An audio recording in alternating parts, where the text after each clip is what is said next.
Hello students, મારું નામ છે યુરાન રાજગુરુ અને આજે આપણે જોવાનું છે બીકોમ સેમ 5નું મેનેજમેન્ટ એકાઉન્ટ. એમાં આપણે ચેપ્ટર નંબર 4 જોઈ રહ્યા છીએ. બરાબર, આજે આપણે એમાં જે ઓક્ટોબર 2023માં પૂછેલો દાખલો જોવાનો છે. નીચે આપેલ માહિતીના આધારે ગણતરી કરો. મજૂરી ખર્ચ વિચલન, દર વિચલન, કાર્યક્ષમતા વિચલન આપણને છે એ ફાઇન્ડ આઉટ કરવાનું છે.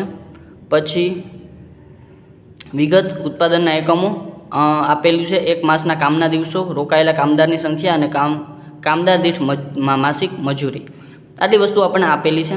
તો હવે આની ઉપરથી આપણે જે છે એ પ્રમાણ અને ખરેખર એમ માહિતી આપેલી છે. તો આપણે છે ઉપરના વિચલનો ફાઇન્ડ આઉટ કરવાના છે, પણ આ વખતે આપણને આમાં જે છે એ કલાકો આપેલા નથી, આપણને દિવસો આપ્યા છે.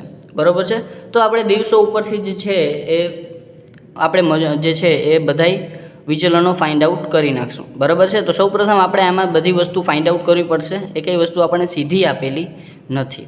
બરાબર છે, આપણને છે એ કામના દિવસો આપેલા છે માસિક. બરાબર છે, એટલે 50 દિવસ છે એક માસના કામના દિવસો.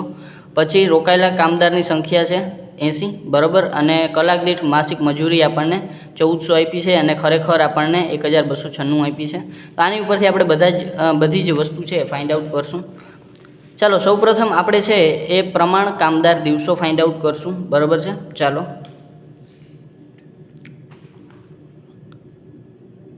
પેલું પ્રમાણ કામદાર દિવસો. હવે જુઓ, પ્રમાણ કામદાર દિવસો આપણે કઈ રીતે ફાઇન્ડ આઉટ કરશું? તો તમને છે ને રોકાયેલા કામદારની સંખ્યા આપી છે અને એક માસના કામદારના દિવસો આપ્યા છે. બરાબર છે, તો આ બેયનો તમારે શું કરવાનો છે? મલ્ટીપ્લાય. બરાબર, એટલે કે કામદારોની સંખ્યા ગુણ્યા જે છે મહિનાના દિવસો, એટલે કુલ દિવસો તમને મળી જશે. બરાબર છે, તો અહીંયા લખશું આપણે એક માસના કામના દિવસો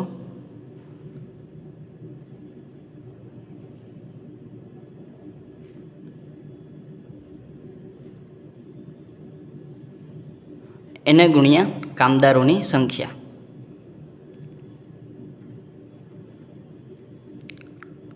કેટલા આપ્યા છે? 80 અને 50. તો અહીંયા લખશું આપણે 80 ગુણ્યા 50, એટલે કે 8 50 ને 40, એટલે કે 4000.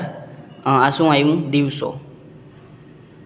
પણ એક વસ્તુ છે, આ 4000 દિવસો આવ્યા એ કેટલા ઉત્પાદન માટે આવ્યા? તો કે 12000ના ઉત્પાદન માટે. પ્રમાણ ઉત્પાદન આપણું કેટલું છે? 12000નું. પણ આપણું ખરેખર ઉત્પાદન કેટલું છે? 10800નું. તો આપણે પ્રમાણ ઉત્પાદનની 10800 જ લેવું પડે.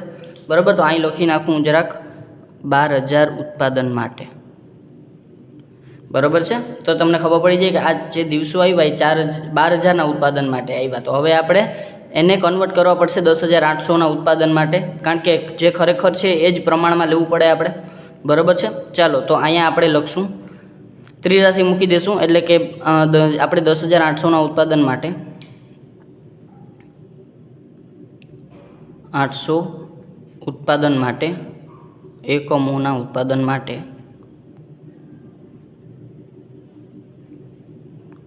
પ્રમાણ દિવસો, પ્રમાણ કામદાર દિવસો. ચાલો, તો અહીંયા આપણે ત્રિરાશી મૂકી દઈશું. 12000 4000 અહીંયા દિવસો આવશે. બરાબર છે, અને આ છે એ ઉત્પાદન એકમોમાં.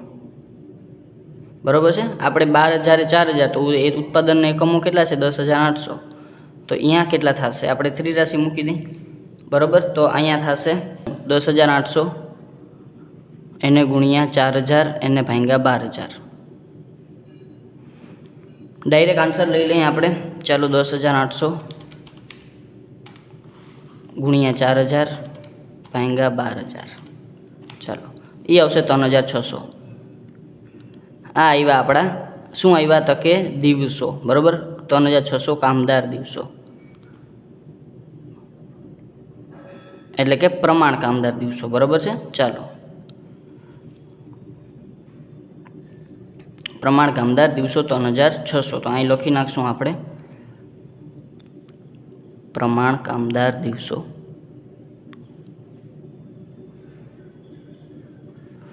3600. બરાબર છે, ચાલો તો આ આપણો પહેલો પ્રશ્ન હલ થઈ ગયો. બરાબર, બીજા નંબરમાં આપણે પ્રમાણ કામદાર દિવસો શોધ્યા એવી રીતે ખરેખર કામદાર દિવસો પણ શોધવા પડશે. ખરેખર કામદાર દિવસો, બરાબર. તો ખરેખર કામદાર દિવસો શોધવામાં આટલી બધી માથાકૂટ થશે નહીં, કારણ કે ખરેખરમાં તો આપણને એ જ ઉત્પાદન આપેલું છે, આપણે ખાલી કામદારોની સંખ્યા એને ગુણ્યા કામના દિવસો કરવાના છે. અહીં લખશું આપણે કામદારોની સંખ્યા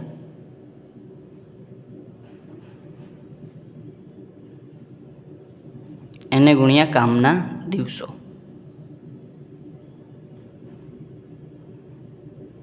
ચાલો, તો આપેલા છે આપણને કામદારોની સંખ્યા 70 અને દિવસો આપેલા છે 39. તો 70 એને ગુણ્યા 39, તો આ આવી જશે 70 ગુણ્યા 39 એટલે 3360. તો 3360 આ શું આવ્યું આપણી પાસે? ખરેખર કામદાર દિવસો. તો અહીં લખી નાખશું આપણે ખરેખર કામદાર દિવસો. કેટલા આવ્યા? 3360. હવે આપણે દિવસો આપેલા છે તો આપણે દિવસની આપણે દર છે એ ફાઇન્ડ આઉટ કરવો પડશે. આપણને જો માસિક મજૂરી આપેલી છે અને આપણને એક માસના કામના દિવસો આપેલા છે, એટલે આપણને દૈનિક મજૂરી આપણને મળે છે, બરાબર છે. અહીંયા આપણને શું મળશે? તો કે દૈનિક મજૂરી અથવા તો એક દિવસની મજૂરી આપણે ફાઇન્ડ આઉટ કરશું, બરાબર છે. ચાલો, તો સૌ પ્રથમ અહીંયા લખશું. હવે આપણે ફાઇન્ડ આઉટ કરશું ત્રીજા નંબરમાં ને, હા ચાલો. તો ત્રીજા નંબરમાં આપણે ફાઇન્ડ આઉટ કરશું દૈનિક મજૂરી, એટલે કે આપણે એક દિવસની મજૂરી, બરાબર છે. તો અહીં લખશું આપણે એક દિવસની પ્રમાણ મજૂરી, બરાબર. તો એ આપણને ફાઇન્ડ આઉટ કરવામાં કાંઈ જાજુ છે નહીં. જે આપણને માસિક મજૂરી આપી છે એમાં માસના દિવસો તમારે ડિવાઈડ કરી દેવાના, એટલે તમને મળી જશે. તો એક દિવસની મજૂરી, તો એનો ફોર્મ્યુલા થશે આપણા જે છે એ કામદાર દીઠ માસિક મજૂરી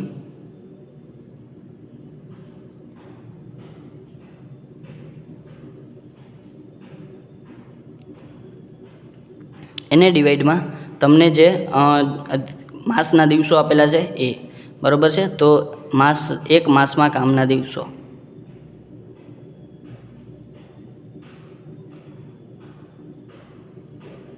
ચાલો. તો કામદાર દીઠ માસિક મજૂરી તમને આપેલી છે 1400, બરાબર છે. અને માસમાં કામના દિવસો આપેલા છે તમને 50, બરાબર છે. ચાલો, તો આ આવશે 50. 1400 ભાગ્યા 50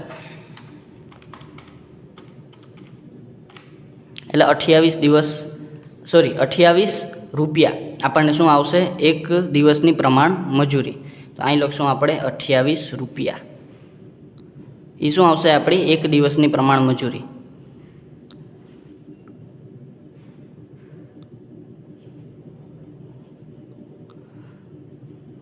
કેટલી આવી? તો કે 28 રૂપિયા, બરાબર. હવે આવી જ રીતે આપણે ફાઇન્ડ આઉટ કરવાનું છે શું? તો કે ખરેખર મજૂરી, બરાબર છે. તો અહીંયા આપણે લખશું ચોથા નંબરમાં એક દિવસની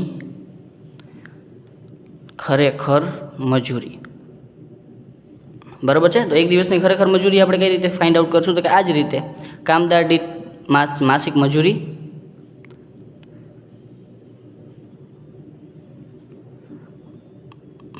મજૂરી એના છેદમાં માસના દિવસો. એક માસમાં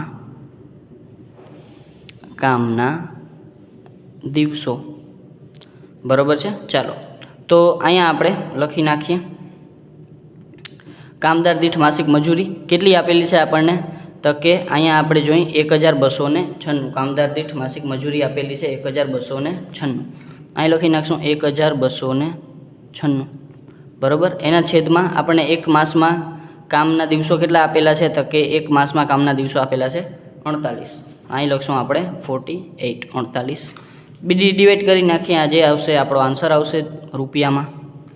ચાલો, તો 1296 ભાગ્યા 48. ચાલો, તો આ આવશે 27. ચાલો, તો નીચે લખી નાખીએ એક દિવસની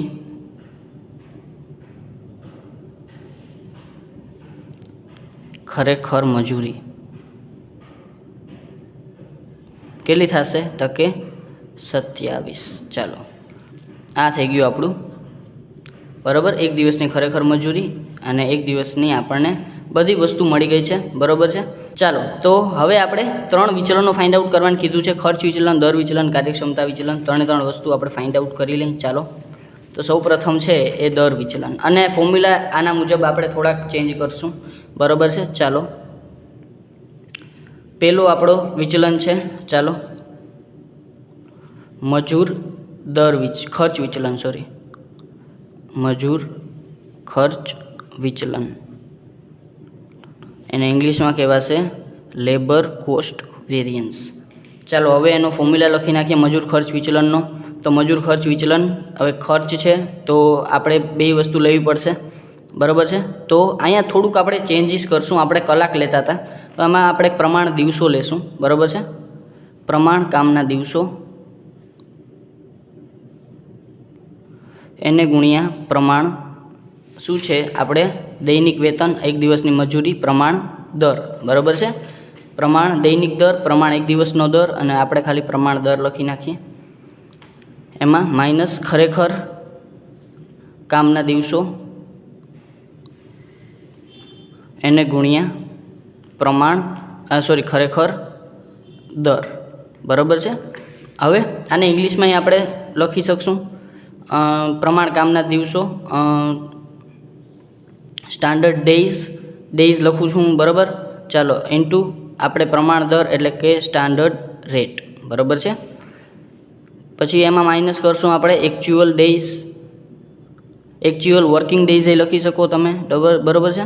ચાલો actual days into actual rate બરાબર છે. ચાલો આટલું ચેન્જીસ કરીએ તો થોડુંક સારું લાગે બરાબર છે. ચાલો હવે જેમ છે એમ બરાબર પ્રમાણ કામના દિવસો, પ્રમાણ દર શું આપેલા છે આપણને? પ્રમાણ કામના દિવસો આપણને છે 3600 આપેલા છે અને પ્રમાણ દર કેટલો આપેલો છે 28 બરાબર. 3600 ગુણ્યા 28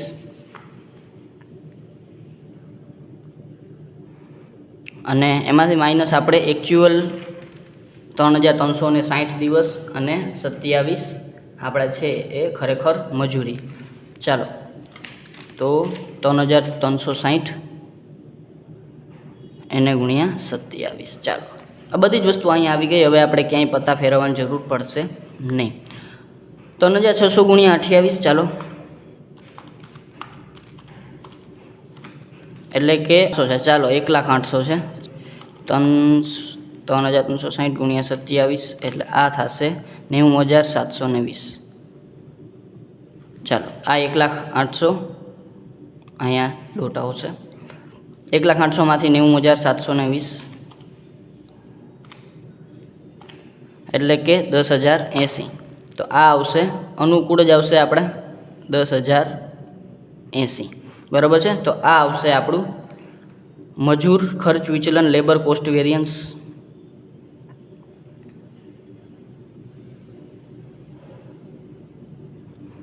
labour cost variance is equal to આપણી પાસે આવ્યા 10,080 બરાબર છે. ચાલો હવે અને આ આવશે આપણા અનુકૂળ.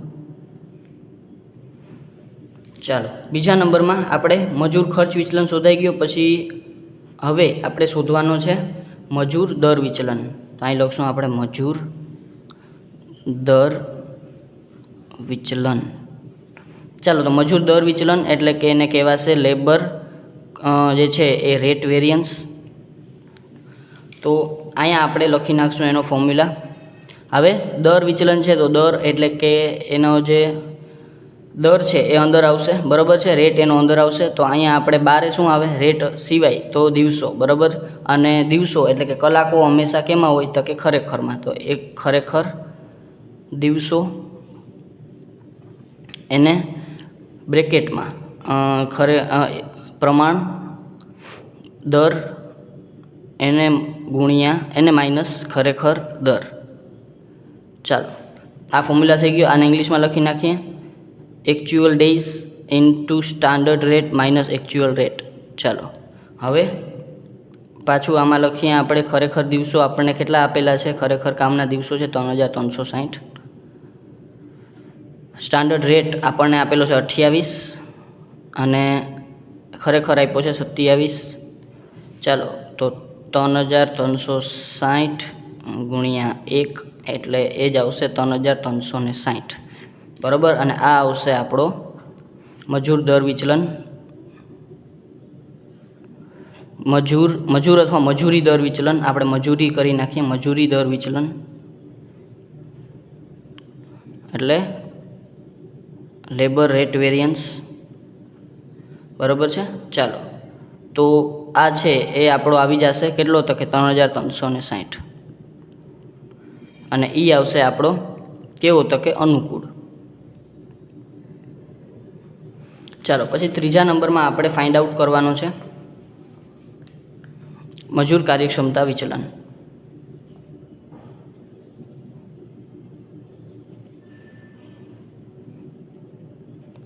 Labour efficiency variance. આપણો ફોર્મ્યુલા થશે મજૂર કાર્યક્ષમતા વિચલન એટલે આપણે પ્રાઇસ છે 12 એટલે પ્રમાણ દર એને ગુણ્યા પ્રમાણ કામના દિવસો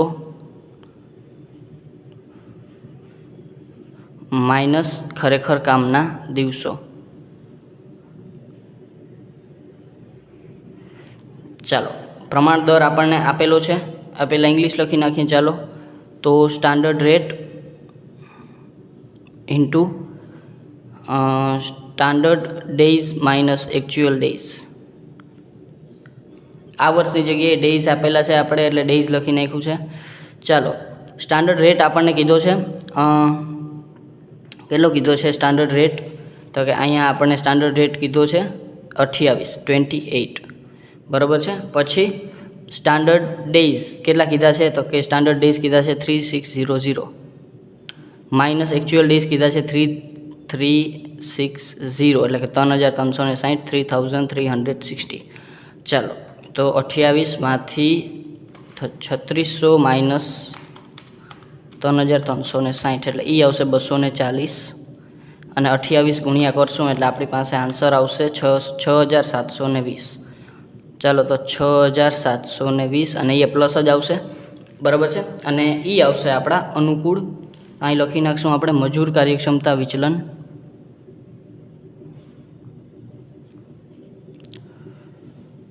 કાર્યક્ષમતા વિચલન કેટલો આવ્યો એલઈવી, તો કે 6720 અને એ શું આવ્યું આપણો અનુકૂળ. હવે એક છેલ્લું કામ આપણે છે એ ટેલી કરી લઈએ કે આપણો આન્સર સાચો છે કે નહીં. 6720 કાર્યક્ષમતા વિચલન, એમાં આપણે મજૂરી દર વિચલન પ્લસ કરશું તો આપણને મળશે મજૂરી ખર્ચ વિચલન. જોઈએ સાચું છે કે નહીં. 6720